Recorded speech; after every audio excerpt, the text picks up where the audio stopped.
You're listening to the Dan Sullivan Podcast.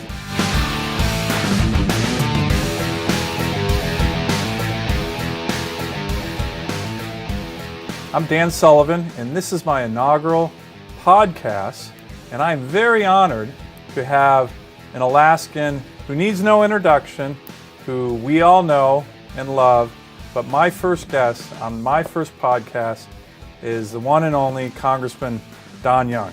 Congressman Young, thank you so much for being, I'm so honored that you're part of really a historical moment for my office. This is like the Wright brothers. We're just taking off. We don't know whether it'll work or not, but we're going to try. Well, I think it's going to work. I compliment you for this, too, because it's a good way to communicate with our constituents. Yeah. And thank you for the teamwork we're having.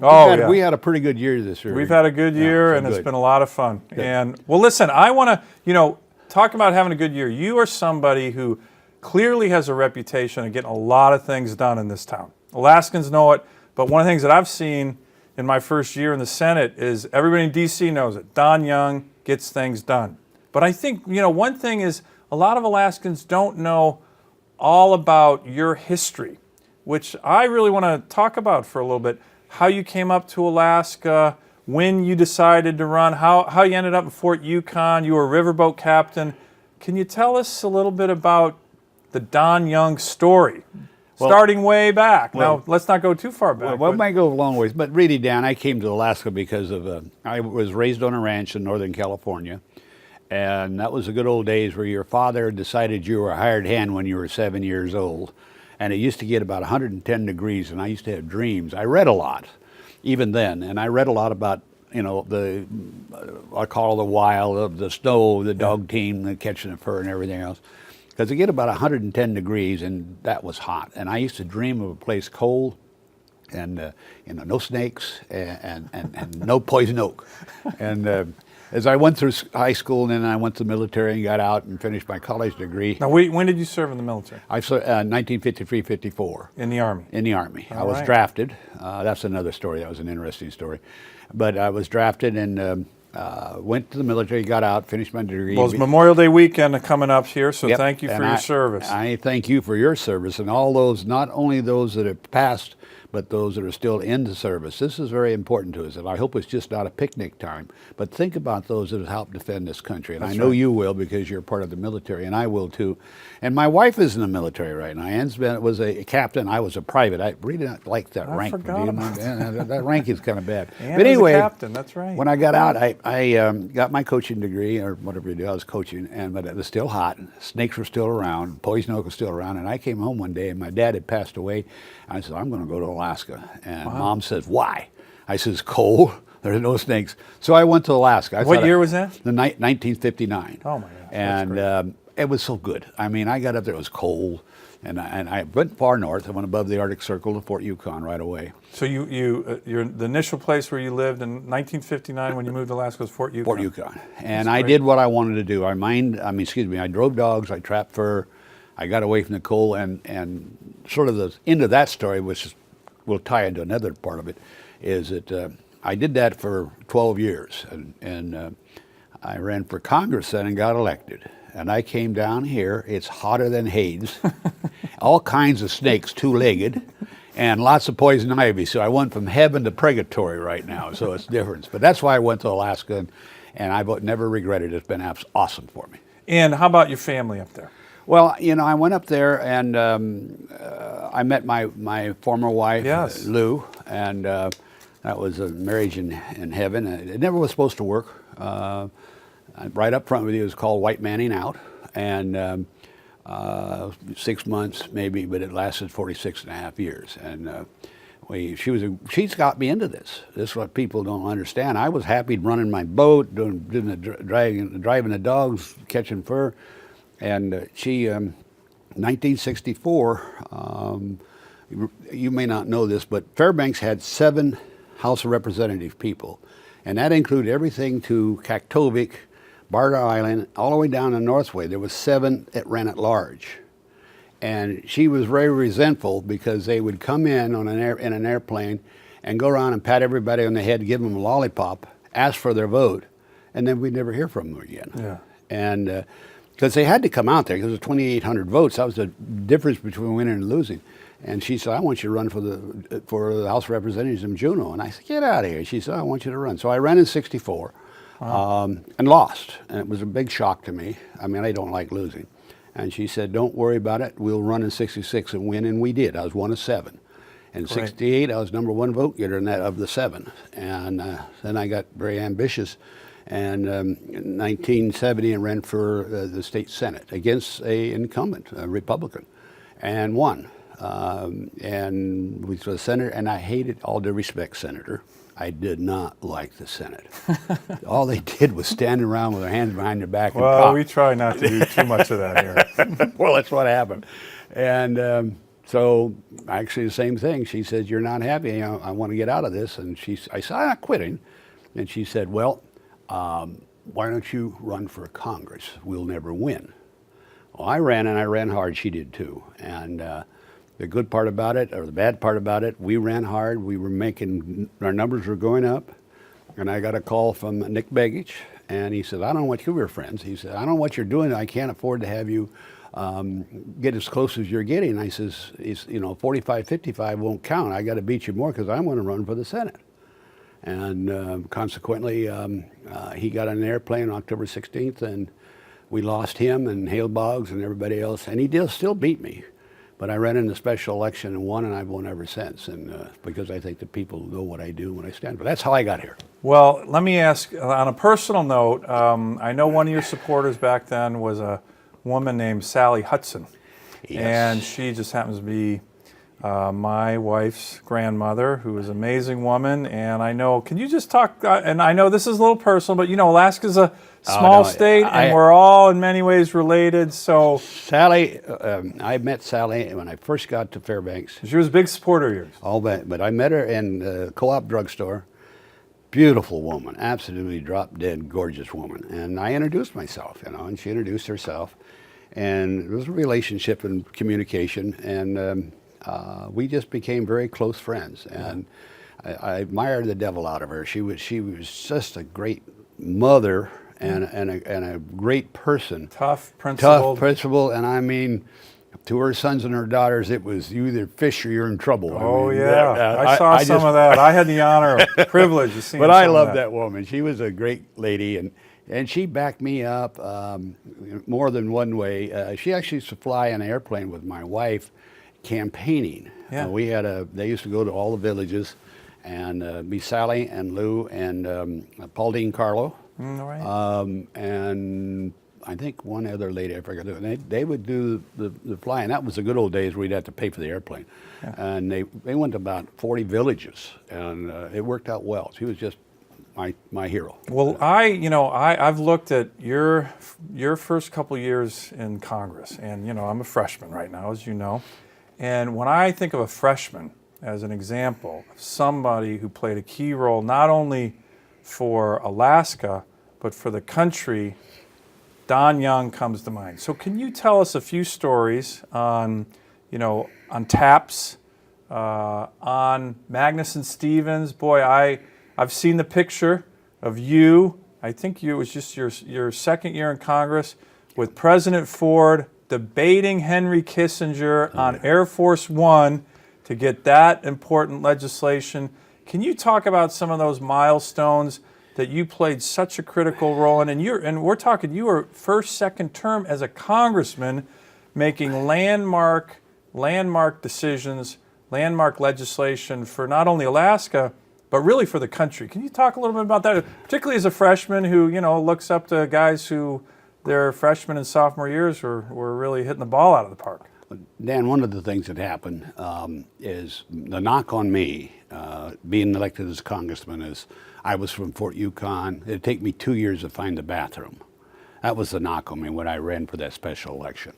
And I was bound and determined to, remember, I'm a freshman. By golly, I was going to find that bathroom the first day I was sworn in. Yes. So I found the bathroom. 5 days after I was sworn in, I'm leaving my office, and my little receptionist said, "Congressman, where are you going?" I said, "I'm going to the bathroom." She said, I said, "I found it, and the first day I was here, I'm done pretty good for a freshman." And she says, "Why don't you use the one in your office?" Which is a true story, because I forgot to open this one door. You didn't know you had one in your office. I didn't know. But go back to Well, just so the listeners know, I think I found the one in my office 2 days. within a week. Well, anyway, the very first day I was sworn, and the next day we had our first hearing on the Trans-Alaska Pipeline. Okay, so what year is this? It's in 1973, March. And we had a hearing on it, but Sam Stagger was the ranking member on our side, came up to me, freshman that I was, and he says, what bill are you going to introduce for the Trans-Alaska Pipeline? And I said, well, I guess I'll introduce the Stevens Gravel bill. And they looked at me, he looked at me and said, no, you're not going to do that. And I said, well, who's this guy? First, he's a ranking member, and I have to be real careful. Sure. Because I'm still a freshman. Yeah. And you're in the minority. I'm in the minority. Yeah. But he wanted me, and it was his idea. I give him credit. It wasn't my idea. We introduced the Senate bill, but we added to it. And one of the additions we had, there was no limit to the right-of-way. And Yeah. they raised it to 100 feet or something instead of 50 feet. You can't build a pipeline 100 feet. You got to build a road. Da, da, da. Right. But the big thing that he had me put in my bill was there would be no lawsuits, period. Brilliant. Had to be done. Brilliant. Because we would were not have been built without that provision. That. There's no doubt about it. Environmentals You look back on yeah. history, it wouldn't have happened. No. And the lucky thing I did is, as soon as I introduced it, John Melcher was the subcommittee chairman, and he's from Montana, and nice guy, good guy. And I went and explained to him why I think this should be done, and he bought the idea. That's for great. some reason. So it was not in the Senate bill? No, it's not in the Senate bill. Now, Wow. we moved the bill. It was really a hard fight. And by the way, half my side was fighting against me. Yeah. Some of my colleagues then were, oh, we can't do this. By the way, I think we need that idea in more legislation today. For resource energy development, you Absolutely. betcha. But anyway, we moved it, and I won it in the House vote by 5 votes. That's how close it was in the committee. Now, on the other side, on the Senate side, Gravel took my amendment and was going to add it to the Senate bill, and did in fact do so, and it was a tie vote. Tie vote. But all the medical groups came down on my side because they wanted to kill it on this side now, and I won it on the House, I think, by 13 votes. But we won it, and then we went to conference, and that was one of the best things. We had closed conferences then, and this sort of bragging now, but Ralph Nader stood out in the hall and said I was the most powerful congressman in Congress today. That's what he said then. And you were in your second term. No, I was my first term. I was a freshman, Okay. That's great. Now what's fun about it high was praise from Ralph Nader. but no, I'm sure he didn't no, mean it no, that no, way, no, but- no. Wait a minute. This is what I'm going to say. He said it because he thought I was going to do what the oil companies wanted to do, and that was to control the pipeline. He didn't know I already had an amendment that said, no, there had to be a separate entity to move the oil. So there wasn't the collusion which happened at the pipeline. Now, they pay for it, but there's a separate governing body, the Alaskan Pipeline Corporation, that controls the oil. And that was your provision? That was as my well? provision. So we got this in the bill. And Ted wasn't on the conference, by the way. I want everybody to read the records of that. You were on the conference? I was on the conference. But we got it because it was what he wanted. What he said. I was the most powerful congressman. Well, the next election in '74, I put it in my brosure. And he went. Ralph Nader? He went. Isn't that Ralph Nader's quote? says I'm the most powerful congressman. And he went ballistics. He's going to sue me and everything else. And the press asked me, naturally, and the press said, well, what are you going to do about Ralph Nader's complaint? And I said, all right, come with me. I took him in my office, called him up, put it on speaker, and phone rings. He's Ralph Nader, and I said, this is Don Young. He said, you're going to take that off your brochure and not use that quote? And I said, I want to ask you one question. Just answer it to me. Did you say it? He said, I said it, but I didn't mean it. And I looked at the press, and that's it. So I used that all the way through. That's fantastic. And that was- and changed the course of Alaska's history. Big time. Changed the course of America's America. history. And it's still one of the greatest projects man has ever built. Now, in the Senate, it was a tie vote. Tie vote. So the vice president cast the Agnew. winning Yeah. vote, correct? That's how we got to conference. That close. And that was that close. It was. Isn't that remarkable? And a lot of people, that's a long time ago, Dan, and a lot of people don't remember that. But that was a great period of time. I didn't have that period of freshman time because we had a rule in the House, by the way. You didn't speak on the floor but for 6 months. Wow. But I had that bill, and I didn't speak on the floor until that was March, April, May, June, July, August.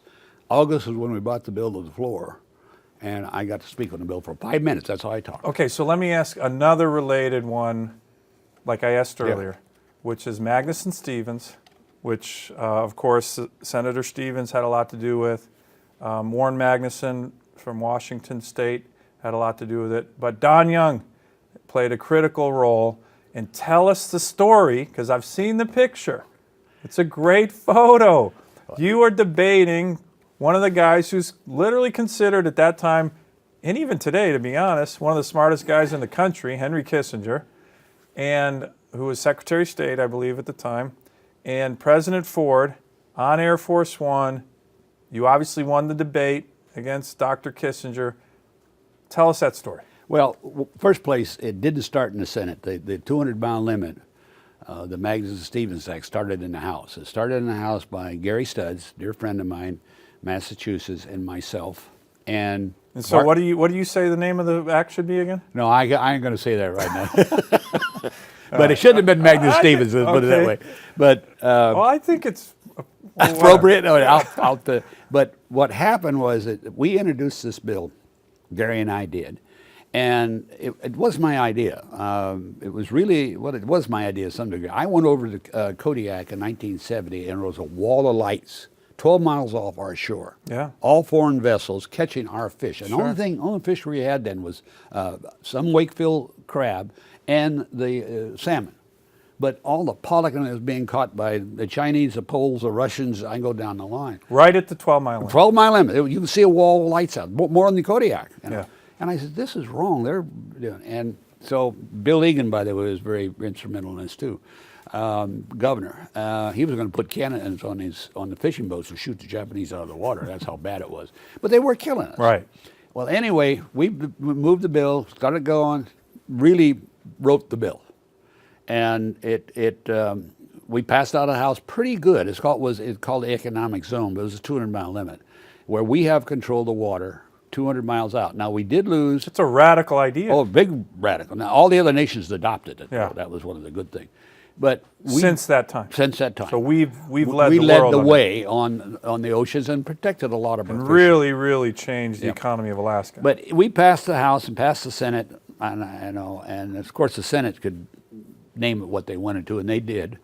And Gary Studs used to say the bill should have been called the Young Studs Act. And it didn't become that. It was the senator's bill. Maybe that's a good thing. But anyway, we passed it out of House, out of Senate, conference. Everything's ready to go. Now it's on President Ford's desk, and he has to sign the bill. And there was a lot of opposition from the State Department and a lot of the military. And why did the State Department They oppose thought the other countries would retaliate against us and do bad things, and especially the Japanese. And that was the rest of that story. Is that it was during Thanksgiving. President Ford was going to fly to Japan, and his liaison man asked me if I would fly with him to Fairbanks, and I told the liaison guys that this is Thanksgiving, and it's family time, and I'm not going. So 2 days later, I get President Ford and I were good friends. He was my minority leader in the House. Oh, right. He served in the House. So in the 2 days later, I get a call and says, if we take your wife and yourself, will you go? And I says, it's a family time. And that's where we're going to stay together. And 2 days later, I got a call and says, if we take your two daughters and your wife and you, will you go? And I said, you bet. And my daughters got to fly on Air Force One. I thought so you were negotiating a hard bargain just to get everybody on the plane. But the best part of it, and a lot of people don't know, is on the airplane, Henry Kissinger was there because they were going to Japan. And the Air Force One has a private room. It's really a pretty neat deal. They got their own shower and bed and everything else, and a nice big desk, the president's desk. And Mr. Ford, bless his heart, President Ford, liked to have a martini, and I'm not above a martini, and Henry Kissinger wasn't above a martini, and we got to discussing this 200-mile limit. And I was explaining to the president why it should be done. And Henry Kissinger would say, Mr. President, this is the Japanese will retaliate and trade and everything else. And I said, that's nonsense. They'll figure out a way to get the fish. And this went on for 6 hours, out from Andrews to Fairbanks. Wow. And was Ford honestly thinking about maybe vetoing it? Well, he was getting pressure from, remember, his chief of staff and his Secretary of State. And I always felt good because on his way to Japan, and he was visiting Japan, he signed the bill. Wow. That was one of the best rewards I've ever had. He signed the bill. Boy. And I'd like to say maybe I had a little bit to do with it. Oh, it sounds like you had a lot to do with it. Maybe it was the martinis. I don't know. You won the debate with Henry Kissinger. And with Gerald Ford refereeing. By the way, And again, Alaska's future was never the same. never the same. And by the way, Henry Kissinger ended up being a good friend of ours, and in the sense that I've gone to Israel numerous times, in the past, and he'd be over there and take my wife to breakfast and that sort of thing. So it was good. He's a great guy. Oh yeah, well he's testified in front of the Senate Armed Services Committee already in the past year, and brilliant mind still. Yep. So let me ask, we're talking about Gerald Ford, I think now in your time in the House, you have served 8 presidents. 8 presidents. So 9 speakers. can I ask who's your favorite, and maybe an anecdote or? Personally, my favorite would be George H. Bush. There's numerous reasons for that. He loved to play racquetball. I play racquetball, and we played racquetball all the time. He was a House member as well. He was a House member. Did you know him when he was in the House? I knew him, and it was just a good relation. I can still call him up, and he'll say, "Moose, how you doing?" He called me Moose, because of Alaska. Wow. Can we use that nickname with you? No, they called me a lot of other things. But he was my favorite. The most incompetent president was Jimmy Carter. Nice guy, but he had no idea what he was. Someone would think I'd say Obama. And no, Obama's not incompetent. I just don't like what he does in his competency. Right. I think he's totally wrong for the United States. I've told him this. I just think it's wrong. Yeah. But they all have some pluses, and they have a lot of weakness. But the weakest president would have been Jimmy Carter. And the strongest president, that people don't realize, is Richard Nixon. He had a little problem. He was paranoid in a sense that he was always lonesome. Yeah. It was one of those things that, very honestly, I could call him up any time of the day and he'd want to talk. And that's what he was. That was his biggest weakness. He was a lonesome person. Yeah. But they all have some pluses, some minuses. Well, let me talk about a few things, kind of more present day. Right now, there was a recent news story. You were just named by Speaker Ryan to serve on the Energy Conference Committee. So this is a significant triumph, in my view, for Alaska. First of all, on the Senate side, you have Senator Murkowski, who's chairing the Energy and Natural Resources Committee, really in a tenacious manner pushes this energy bill over the goal line in the Senate, which is going to be good for the country, good for Alaska. And then you get named to the conference committee by the Speaker. Can you tell us a little bit about what that means for Alaska, what that means for the country? I certainly know it's a big deal, but talk a little bit about that. Well, one thing, Senator, we haven't had an energy policy in 10 years. And that's not good, because we have to look at this. What do we need? How many BTUs, how many units do we need to make this nation great and free again? Not be controlled and not expand. We have not done that. And then we need energy. We haven't had a policy. It's been here or there. Fossil fuels bad. We're going to solve it with windmills, or we're going to solve it with solar power. Right. I'm arguing, I'm for all of it, but don't ban any one of it. Like coal, like Obama's done, is a terrible thing. Yeah. This bill may not produce as much energy as I think it should. And Sure. I'm hoping the House maybe can add a little bit Well, to we're it. actually really hoping that the House conference can add some things into the bill that we didn't necessarily get in the Senate. And so that's another reason why we're so happy that you're on the conference committee. Well, that's what I'm saying. So I'll be pushing everything for Alaska and everything for the nation to create new energy for our working class people and industrial base of this nation. Great for Alaska, great for the country. Everybody. And we need to do it. Because if we don't do it, we just have it's called an energy bill. It doesn't produce any energy, then we have a real problem. Yeah. So we're going to push on that. I've got some good House members. The other thing, there's some specifics. There's the American Native Energy part of it, which is my bill, which is very important. Explain that a little bit? Well, what's happening is, there's 56 million acres of land owned by American Indians, Alaska Natives. Actually, more than that. There's 104 million acres total. But because most of the American Indians are under the jurisdiction of the federal government, they can't develop their property for resources, including energy, which is a big one, without going through the okay of Uncle Sam. And it takes them about maybe 5 years, 6 years, and the private person takes 6 months. Yeah. And if we believe in self-governance, which apparently we passed a law, self-government themselves, development of their energy for the benefit of their people, then we ought to let them do it. Now, that doesn't mean it's going to be any worse environmentally. It means that they don't have to wait for their permits. The permitting is what killing us. The regulations that make it slower and slower when it's under the government jurisdiction. So that's in the bill. I hope to get people to adopt that. I don't know why they don't. Yeah, The that most sounds like a great idea. controversial one will be we call it the Conservation Freedom Act for polar bears. And this is personal. It's in our bill. It has nothing to do with energy other than working with Canada. There's 41 dead polar bear hides in Canada that were harvested under Canadian law, under the jurisdiction of the United States when they were harvested. And if you remember, Kim Thorne put the polar bear on an endangered species list, and those people that paid it legitimately, worked under existing law, can import their hides back to the United States. That has nothing to do with energy other than Canada wants us to do this, and they're very much involved in knowing energy with the United States, pipelines, the Keystone Pipeline. And so this is sort of a gesture to make, of course now some of my good environmental friends are going to scream bloody murder, but it doesn't say anything about any new bears or anything else. It means those poor old bears. Well, if you remember the Bipartisan Sportsman's Act in the Senate, which was something I worked on, That's we right. have a provision on that. We also have a provision on getting rid of that Fish and Wildlife Service rule, Yep. which I You know and I is in the your same way. bill. So I Yep. think we're going to hopefully see a lot of these important developments coming out of the conference. We're going to try. With you on it, I have no doubt. Well, we're going to try. Let me ask one final Yeah. question, Congressman. The Washington Post recently named you as one of the 5 most effective lawmakers in the Congress. And it's talked about how you have this ability to focus like a laser on important issues that relate to Alaska and the country and get them done. And I think in our podcast here, we've heard of a number of them. Can you maybe, in closing, just give us a sense of what some of your other proudest achievements are during your distinguished career in the Congress?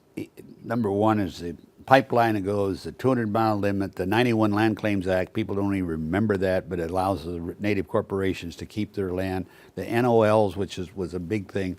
A lot of what I call smaller laws for communities that allowed them to do things that they weren't allowed to do because of federal interference. I passed and signed into law by presidents 89 laws, which is more than any other person has ever done. Mainly because, as you mentioned, I concentrate on Alaska. Yeah. Congressman for all Alaska. Yeah, and the big thing is, Senator, is the reason I'm able to do this is I still have a lot of acquaintances that know me, that work with me, and even the new ones come up. That sort of goes back to say he's not as bad as everybody says he is. In fact, his word is gold. Yeah. And he will help you, and I will help them, and they get things done. Well, I hear it all the time. Every member of Yeah. the House I meet, every member, they all have a Don Young story that they immediately tell me, being, the senator from Alaska. They're all positive. They're all complimentary. And I think that's, you're describing, with classic humility, one of the reasons why you're so effective. So we're honored to have you on our first podcast. Would you like to say, as I mentioned, it's Memorial Day weekend coming up here. Any final words?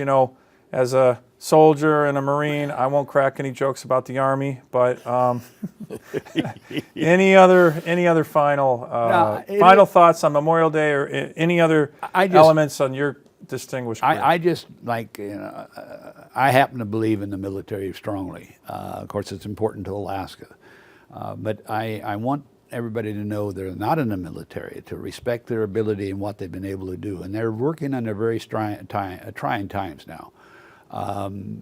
Right up front with you, Senator, and I probably shouldn't say this. I think the man on the ground, the lady on the ground now is handicapped. Yeah. We don't have the commander-in-chief that understands if you go to war, you fight a war. That was why I was raised. I mean, it was what we did. It wasn't politically correct sometimes, but we achieved the goal of retaining our freedoms and retaining our ability to defeat the enemy. And when I lose that capability, when I have young people that come to my office and say, I don't believe I can do my job now because of, very frankly, politically correctness, that defeats ourselves. And Yeah. I just want everybody to appreciate our military and understand them a little more and support them. To me, if we want a free nation, I think it's very, very important. Well, as you know, a number of us are working on rebuilding the military, sending more resources to them to make sure our men and women have the ability to fight and win our wars. And, of course, we're all working together, you, me, Senator Murkowski, on making sure that our military stays strong and even increases in Alaska. So I look forward to continuing to work with you on those and other important topics we've discussed today.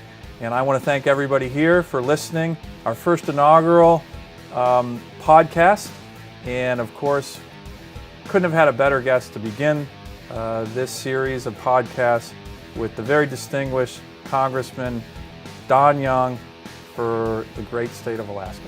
Thank you very much. Thank you, Dan.